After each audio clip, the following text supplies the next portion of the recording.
that's one of the weirdest things of all time when you get up there, not to digress, from a movie, which everyone but that guy is going to buy. Yeah, it's the weirdest thing ever. So we got nominated. You know, people always say, like, oh, well, I'm not expecting to win.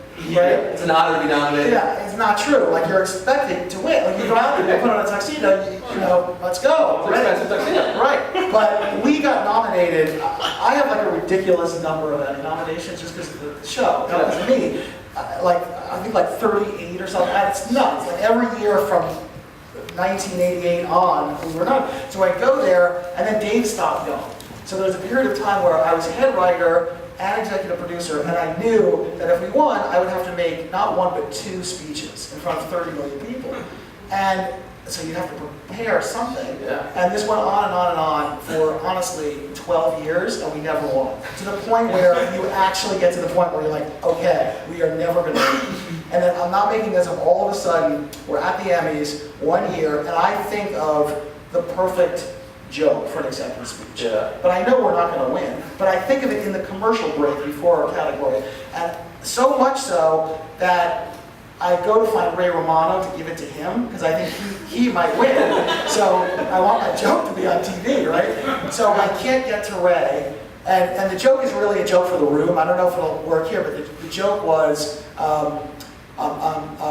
you know what seat fillers are? They have, like, those are the people that sit in your seat. Yeah, I got about 60 here.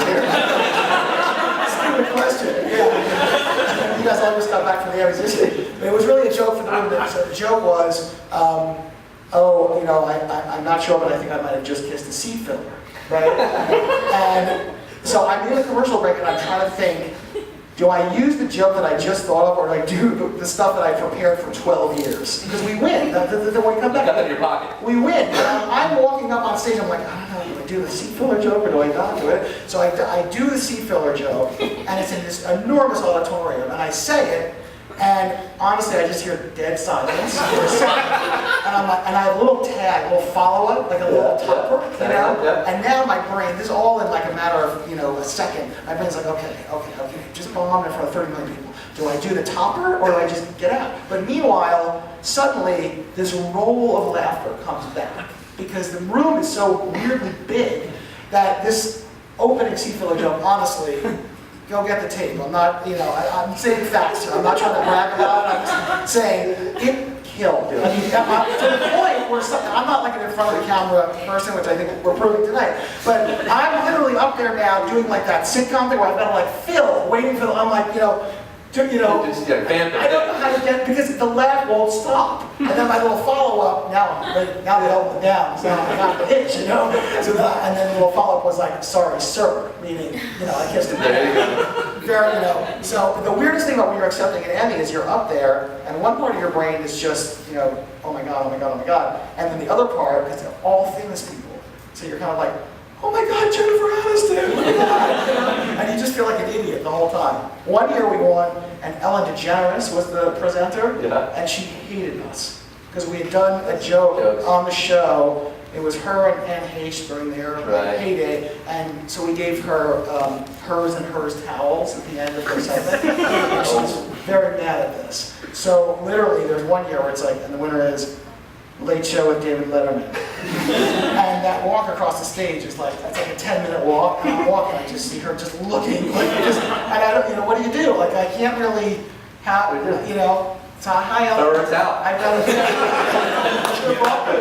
but it was very strange. That is awesome. I mean, we could talk about the Emmys all night. I would love to. I would talk about your career, but unfortunately we have to bring it to a wrap here. The movie is available on iTunes. And one very quick thing, the soundtrack of this movie was crowdsourced by Red Bull. We went to Red Bull Soundstage and we threw it up there, 4 scenes from the movie, and we got unknown artists to give us their music. So we got 1,200 submissions and we put 22 songs in the movie.